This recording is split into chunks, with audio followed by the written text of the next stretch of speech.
¿Qué pasaría si todo lo que has oído sobre los orígenes del pueblo alemán hubiera sido inventado antes de que tuviéramos la ciencia para cuestionarlo?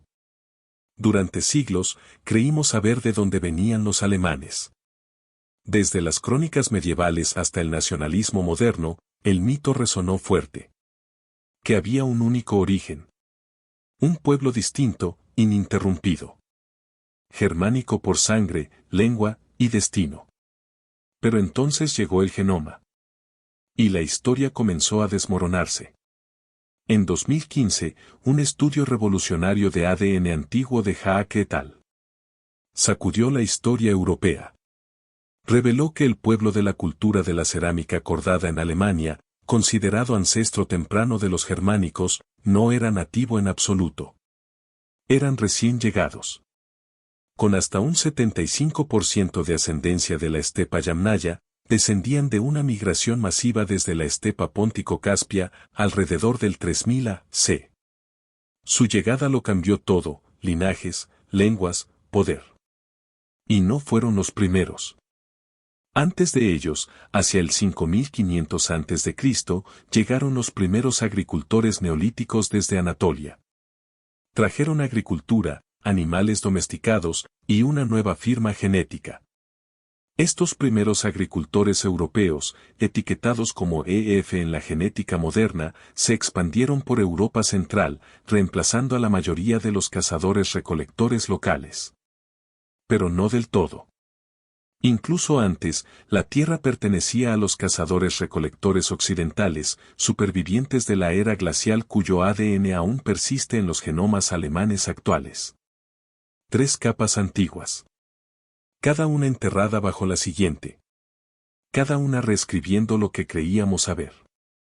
Así que, cuando hablamos de sangre alemana, ¿qué significa eso en realidad? ¿Es el pastor de la estepa con un hacha de guerra? ¿El agricultor anatolio sembrando trigo? ¿O el cazador del bosque, persiguiendo ciervos en la sombra de glaciares en retirada? La genética moderna dice, son todos ellos. Alemania no es una nación de una sola tribu. Es un cruce de caminos, genético, geográfico, histórico. Y, sin embargo, a pesar de esta abrumadora evidencia, el mito de la sangre alemana singular aún persiste. En los libros de texto. En la política. En los kits de ascendencia que trazan líneas duras sobre mapas borrosos. Pero para encontrar el verdadero comienzo, debemos ir más profundo. Antes de que hubiera invasores. Antes de los reyes guerreros. Hubo gentes que vivieron en silencio, sembrando, construyendo y desapareciendo. ¿Quiénes fueron estos primeros colonos olvidados? ¿Y por qué la historia casi los borró? Trajeron trigo, cerámica y familia, pero desaparecieron de la historia. ¿Quiénes fueron los primeros pobladores de Alemania? Y aquí es donde comienza su historia. Mucho antes de que las tribus recorrieran los bosques, antes de que los guerreros grabaran fronteras en sangre y piedra, Europa Central pertenecía a un pueblo sin reyes, sin ejércitos, sin monumentos. No forjaron espadas. Forjaron pan. No hablaban germánico, ni eslavo, hablaban a través de las cosechas. Alrededor del 5500 a.C., una ola de migrantes atravesó los Balcanes y llegó al corazón de Europa. Venían de Anatolia, la actual Turquía, y con ellos trajeron las primeras granjas en la historia humana. Los arqueólogos los llaman la cultura de la cerámica lineal, o LBK.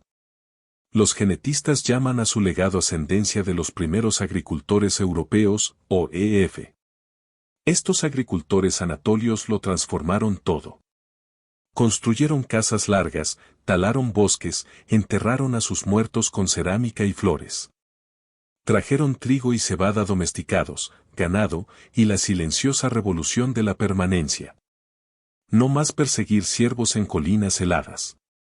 Ahora, las familias podían quedarse. Las generaciones podían echar raíces.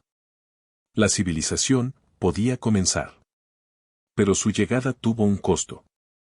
En unos pocos siglos, habían reemplazado en gran parte a los cazadores-recolectores occidentales, gente de ojos azules y cabellos oscuros que había vivido aquí durante milenios. Y, sin embargo, la genética revela algo más extraño.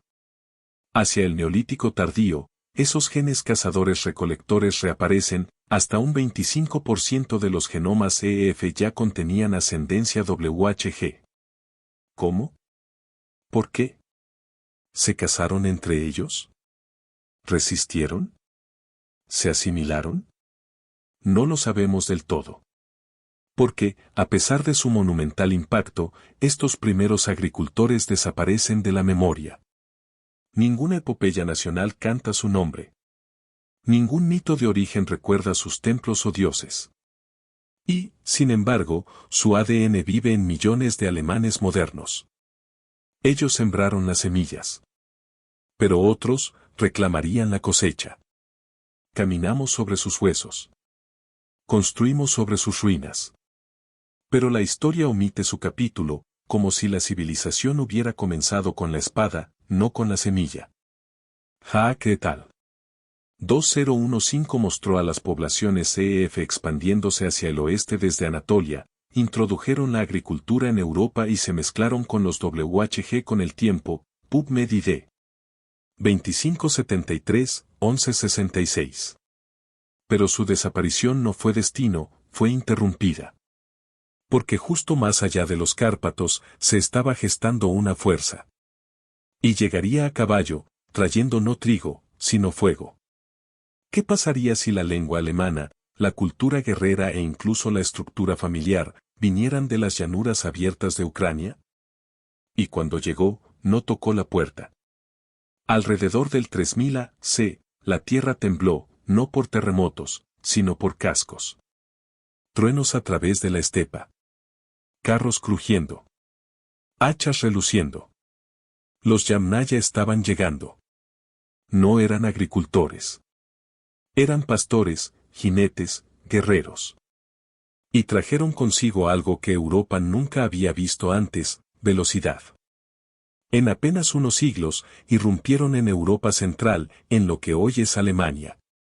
Y lo que pasó después no fue una mezcla silenciosa, fue una reconfiguración genética.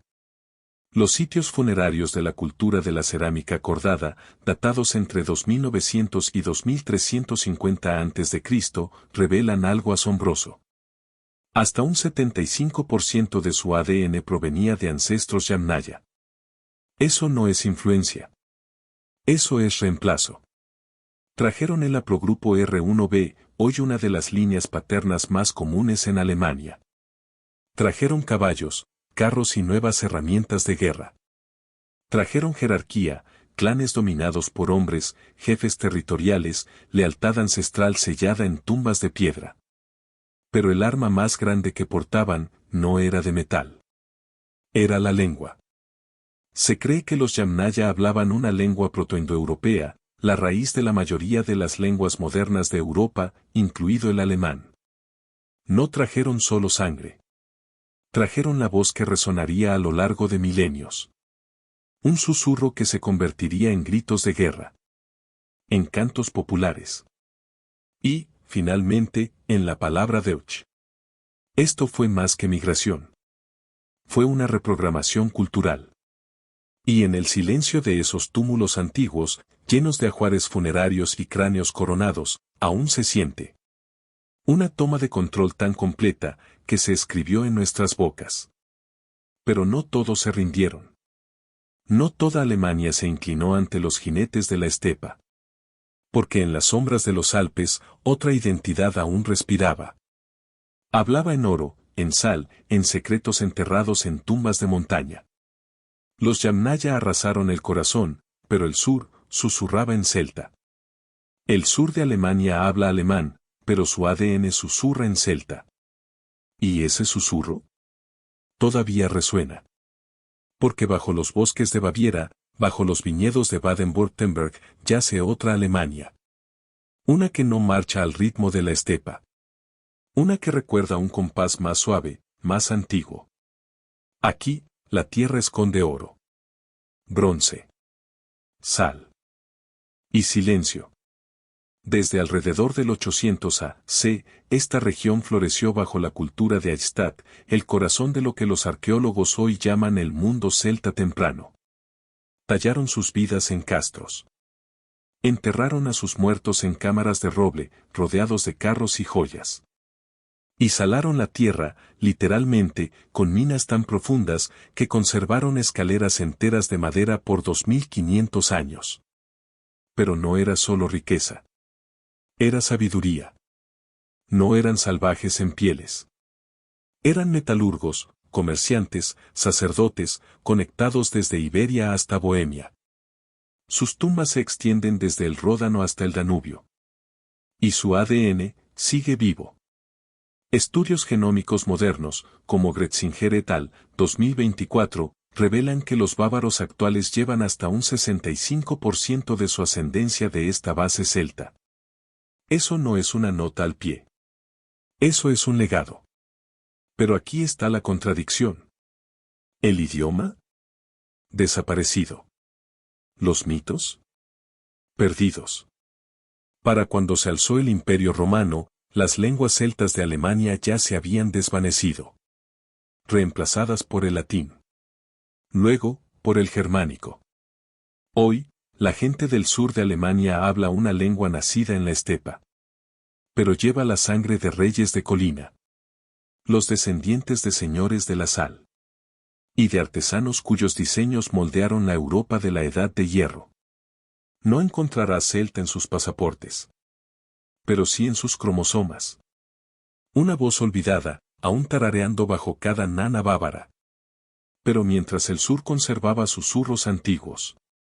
El norte ya se movía hacia algo más frío, más oscuro, más afilado.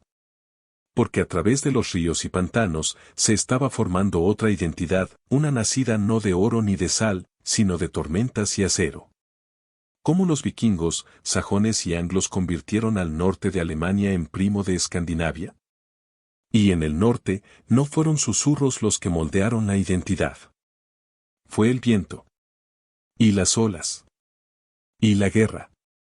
El norte de Alemania, entre el Elba y Schleswig, se convirtió en algo raro, no solo una frontera, sino una cámara de eco genética y cultural para Escandinavia. Estudios genéticos modernos, como los de Chief-Fels et al. 2016, muestran que los haplogrupos I1 y R1b U106, dominantes en Escandinavia, también abundan en los alemanes del norte. No por casualidad. Por siglos de contacto y sangre compartida. Esto no fue una invasión única. Fue una ósmosis generacional. Hacia el 500 a.C., emergió la cultura de Hastorf, vista por muchos como la cuna del mundo germánico temprano. Vivían de forma sencilla. Cuchillas de hierro. Tumbas de cremación. Sin elaborados carros funerarios. Pero algo más fuerte, continuidad. Sus asentamientos se conectaban con los del sur de Dinamarca y la costa sueca. No solo a través del comercio, sino mediante lengua, mito y familia. No eran solo vecinos. Eran parientes. Y no se detuvo allí. En el siglo I después de Cristo, Tácito escribe sobre sajones, anglos y jutos, todos asentados en el norte de Alemania y el sur de Dinamarca. En los siguientes 500 años, esos mismos grupos invadirían la Britania romana, ayudando a crear lo que hoy llamamos Inglaterra. Sus dialectos se convertirían en inglés antiguo. Sus dioses, Woden, Tunor, Frigg, darían forma a la fe altomedieval. Su huella genética permanece tanto en Gran Bretaña como en los alemanes modernos del norte. Y luego llegaron los vikingos. En el siglo VIII, las redes marítimas explotaron. No solo incursiones, sino migración, matrimonios mixtos y asentamientos desde Noruega y Dinamarca hacia Frisia, Sajonia y a lo largo del Elba. Esto ya no era una frontera. Era una zona de fusión. El norte de Alemania se convirtió en un espejo del norte, su identidad grabada no en piedra ni en imperio, sino en viento, madera y agua. Pero mientras los barcos navegaban al oeste, Otra ola se movía en silencio hacia el oeste, a través de bosques, campos y fronteras olvidadas. Porque el este nunca estuvo vacío, y la gente que esperaba allí tenía nombres, lenguas y legados que dejarían cicatrices profundas en el genoma alemán. ¿Qué pasa cuando las tribus desaparecen y nuevas reclaman su tierra? Y cuando las tribus germánicas marcharon al oeste, hacia tierras romanas, hacia la leyenda, hacia el imperio, no solo dejaron sus aldeas. Dejaron un vacío. Un silencio. Un espacio esperando ser llenado. Y lo fue. No por un solo pueblo, sino por muchos. Llegaron lentamente, luego de golpe, hablando lenguas eslavas, sembrando semillas distintas, encendiendo fuegos en bosques que antes habían pertenecido a godos y sajones.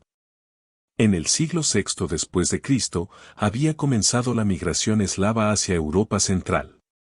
No con ejércitos, sino con asentamientos. Familia por familia.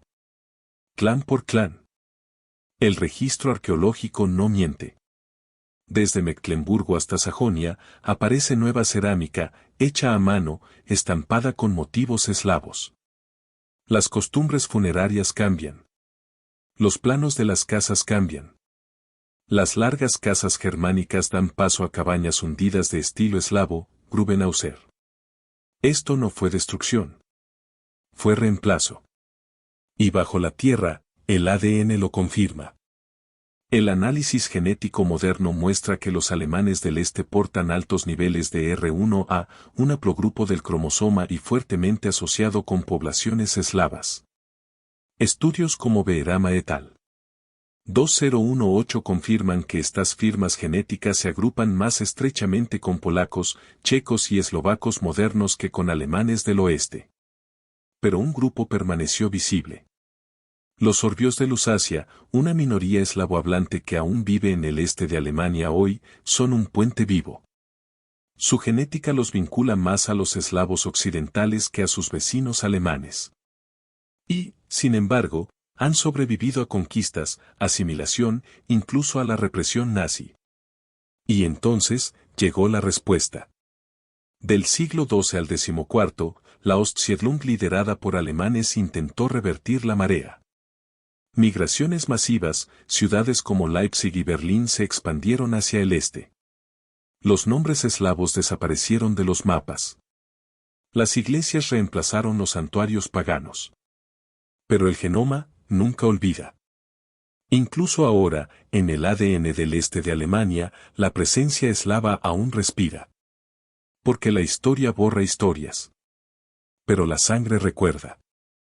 Y así como los genes se mezclaban en silencio bajo la tierra. En la superficie, los imperios empezaban a tallar nuevas verdades en piedra. Se alzarían fronteras. Los reinos chocarían. Pero en medio de todo, Alemania se fracturaría, y seguiría fracturándose. ¿Qué pasaba si Roma gobernaba tu tierra, pero no tu ADN? Y en algún lugar de esa fractura. Llegó Roma. No con raíces, sino con caminos. No con ascendencia, sino con arquitectura. No para convertirse en la tierra, sino para usarla. En el 15 a.C., las legiones romanas cruzaron los Alpes. Avanzaron hacia lo que hoy es el sur de Alemania, construyendo el borde del imperio. Lo llamaron el Limes Germanicus, una frontera de fuertes, torres de vigilancia, puestos comerciales que se extendía más de 500 kilómetros desde el Rin hasta el Danubio. Piedra por piedra, la ley latina y el vino romano fluyeron hacia el norte. Ciudades como Colonia Claudia Ara Agrippinensium, la actual Colonia, surgieron de los pantanos. Termas. Templos. Anfiteatros. Parecía Roma. Sonaba como Roma. Pero genéticamente, no era Roma. Un estudio genómico de 2024 de la Facultad de Medicina de Stanford, que analizó restos de puestos romanos en Germania Superior y Raetia, reveló algo sorprendente. El ADN militar romano apenas está presente en los alemanes modernos del sur. Ellos gobernaron. Construyeron. Pero no se quedaron. Los soldados romanos rara vez se reproducían con los locales. Algunos eran trasladados de regreso a provincias lejanas. Otros morían lejos de casa. Incluso en los puestos romanos de Austria, lugares como Carnuntum, los vínculos de ADN muestran más conexiones con las islas británicas o el norte de África que con la población nativa. Pero esos rastros desaparecen. Porque lo que Roma trajo no fue sangre. Fue cultura sin parentesco. Las tribus germánicas absorbieron leyes romanas, sistemas de calendario, incluso algunos dioses, pero no los genes. Esto no fue asimilación. Fue un teatro. Roma proyectó su sombra durante mucho tiempo. Pero en el ADN de los alemanes modernos, la luz pasa intacta. Y luego, así de repente, Roma colapsó. Los caminos se derrumbaron. Las legiones se marcharon. Pero los mapas volvieron a dibujarse. Y esta vez, no por emperadores, sino por migraciones. Porque lo que vino después no fue una invasión. Fue una explosión. Una mezcla medieval de tribus, lenguas y alianzas que remodelaría por completo el rostro y el genoma de Alemania. ¿Qué significa cuando 12 millones de personas cambian de país, de la noche a la mañana? Y no ocurrió en tiempos antiguos. Ocurrió ayer mismo, en la memoria de los abuelos. Una explosión humana. Después de la Segunda Guerra Mundial, entre 1944 y 1950, ocurrió algo que no tiene paralelo histórico en la Europa moderna. 12,5 millones de alemanes étnicos, de Polonia, Checoslovaquia, Hungría, Rumanía, los bálticos, fueron obligados a huir o expulsados violentamente del este. No hicieron las maletas. Fueron arrastrados. Por caminos helados. A través de campos minados. A veces con ganado, a veces con cadáveres. Pueblos enteros desaparecieron. Campanas de iglesia enmudecieron. Cementerios quedaron abandonados. No eran soldados. Eran mujeres. Niños. Abuelos. Refugiados de sangre, no de política. Y, sin embargo, este trauma masivo dejó algo atrás. No en piedra, sino en genomas. Porque cuando estos millones llegaron a lo que se convirtió en Alemania Occidental, no trajeron solo dolor. Trajeron ADN del este. De enclaves sorbios, de puestos bálticos, de las llanuras húngaras. Llevaban a progrupos eslavos y bálticos, empujándolos hacia el oeste, a lugares que habían estado genéticamente aislados desde la Edad Media. Estudios publicados en Nature Communications 2020 muestran un repentino aumento de marcadores genéticos de Europa centro-oriental en áreas como Baja Sajonia y Hesse. Directamente vinculados a esta ola de desplazamiento posguerra. Y con ellos vinieron nuevos dialectos, nuevas comidas, memorias enterradas. Podías borrar un pueblo. Pero no los cromosomas que llevaba. Y esa es la contradicción. Al intentar purificar fronteras, la historia hizo lo contrario. Hizo que alemán fuera más mezclado, más diverso, más atormentado. Esto no fue solo un evento demográfico. Fue una redefinición. Un quiebre de identidades antiguas y la creación silenciosa de otras nuevas. Porque en las cenizas del imperio, Alemania no se reconstruyó con piedra. Se reconstruyó con personas. Y cada nuevo colono llevaba ADN antiguo. Pero mientras los mapas se redibujaban tras la guerra, verdades antiguas aún dormían bajo esas huellas. Porque justo debajo de esos caminos de refugiados yacían huesos, miles de años más antiguos, esperando para reescribirlo todo. Una tribu resistió conquista, asimilación e incluso la genética. Pero no toda la supervivencia ocurre bajo tierra. Algunas perduran en la superficie, a plena vista, susurrando en lenguas extranjeras, rodeadas de nombres extranjeros. En el este de Alemania, entre Sajonia y Brandeburgo, vive un pueblo que nunca estuvo destinado a permanecer. Los sorbios. Una comunidad eslavohablante, rodeada enteramente de alemanes. Sus pueblos hablan alemán. Sus vecinos se casan con alemanes. Sus fronteras dicen Deulan. Pero escucha con atención y oirás himnos huendos, proverbios eslavos y campanas de iglesia que repican otro recuerdo. No deberían existir. Siglos de presión, desde las cruzadas medievales hasta la represión nazi, intentaron borrarlos. En la década de 1870 hubo políticas de germanización. En el siglo XX, su lengua fue prohibida en las escuelas. Y, sin embargo, hoy, sobrevive. Y también su ADN. Estudios mitocondriales y análisis de genoma completo muestran que los sorbios se agrupan estrechamente con checos y polacos occidentales, no con otros alemanes. Incluso después de siglos de matrimonios mixtos y proximidad, sus perfiles autosómicos siguen siendo distintos. Una isla genética dentro de una nación. Y no son solo genes. Sus ritos funerarios conservan ecos paganos. Su vestimenta tradicional refleja patrones hallados al este del Oder. Sus cantos populares aún hablan de patrias que Alemania nunca reclamó. Cada ritual, cada costumbre, es un acto de desafío. Porque los sorbios no desaparecieron. Se adaptaron. Sobrevivieron. Y, de algún modo, preservaron una ventana viva al centro de Europa medieval temprana. No en un museo. No en un libro de texto. Sino en sangre viva y aliento hablado. Ellos son el pasado, aún respirando. Pero justo cuando piensas que las fronteras y las identidades aún podrían dibujarse en un mapa, la ciencia lanza una última sorpresa. Porque las fronteras de Alemania pueden ser nítidas, pero su ADN las difumina en algo mucho más misterioso. Tu pasaporte dice Alemania, pero tu ADN puede decir algo completamente distinto. Y si hicieras zoom, no con un dron, sino con un microscopio, Alemania no se vería como un país en absoluto. Se vería como un gradiente. Sin muros. Sin líneas duras. Solo olas. Y ecos.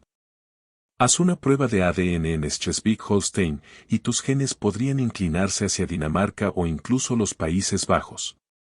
Ve al sur, a Baviera, y la imagen se desplaza, acercándose más a Austria o Suiza, con rastros más profundos de los primeros agricultores europeos. ¿Hacia el este? Ese mismo hilo genético se enreda, incorporando siglos de mezcla eslava. Desde los enclaves sorbios de Lusacia, hasta las cambiantes tierras fronterizas de Silesia y Pomerania, las huellas dejadas son inconfundibles.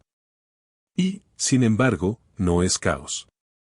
Los estudios de biobancos como Cora, SIP y PopGen, que analizan decenas de miles de muestras, revelan algo inquietante. Los alemanes no caen en categorías. Derivan. Un estudio reciente del Instituto Max Planck de Antropología Evolutiva 2022 mostró que el ADN alemán forma gradientes, clinas largas y sutiles que se desdibujan de una región a otra. Como acuarela sobre papel mojado. Incluso los haplogrupos del cromosoma y, las líneas paternas, resisten las fronteras. R1b U106, dominante en el oeste y el norte.